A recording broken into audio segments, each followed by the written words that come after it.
Now, intense fighting has broken out in eastern Ukraine with government air and ground forces attacking pro-Russia activists' positions.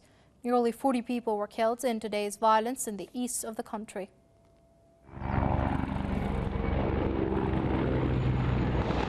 No.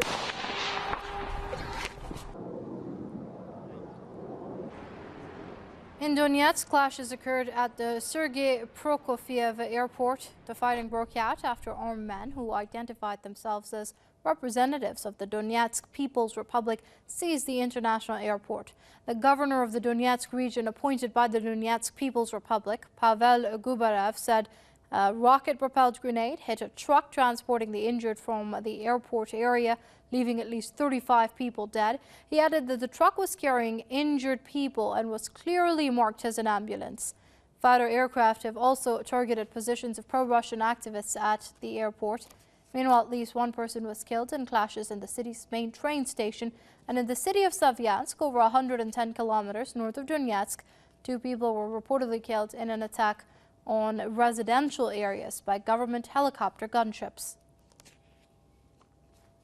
Joining us via Skype from Washington is James Jatras. He's the former U.S. Senate policy analyst. Many thanks for joining us here on Press TV, Mr. Jatras. Now, when the newly elected president spoke, it was hoped that his olive branch is going to see at least de-escalate tensions within the eastern sections of Ukraine. However, we're seeing a massive push right now by the ground and air forces. What do you make of it?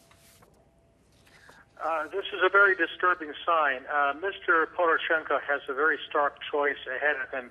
He either has to decide whether he will follow through the path of the interim administration in trying to crush the self-defense forces in the east by force, which I think is a terrible, tragic, and inhuman mistake that cannot succeed in any case, or he can try to negotiate with people. Now, of course, he was just elected yesterday. I don't think he's actually in control of anything. However, his comments today, referring to the people in the Donetsk and Lugansk republics as pirates, is not reassuring. Right, so what can this new president do in the coming days and weeks to ease the tensions in eastern Ukraine? Let's not forget that the people of Donetsk and Luhansk want to stand by the results of the referendums that were carried out. That's correct. And Mr. Poroshenko has a kind of a mandate from the center and the western part of the country, not so much from the east and from the south, where people either were not able to vote in the election or in many cases did not want to vote in these elections, but they did not recognize as being valid. If he wants to put Ukraine back together again, he's got to do it by treating these people in the east as his countrymen, that he's willing to compromise with them on the structure of Ukraine, decentralized, federalized, a neutral status for Ukraine, and so forth. And he's given indications that he wants to do that. But then on the other hand, we have this kind of escalation of violence, which is completely contradictory to that. He cannot do both. He must decide. And Mr. Jatras, before I let you go, is this new president even independent enough to take those steps, considering we do know that he owes his election victory to an interim government that was, as many point out, placed by the West and backed by the West, and also when the presence of foreign forces, private security firms on Ukrainian soil is creating a lot of concern?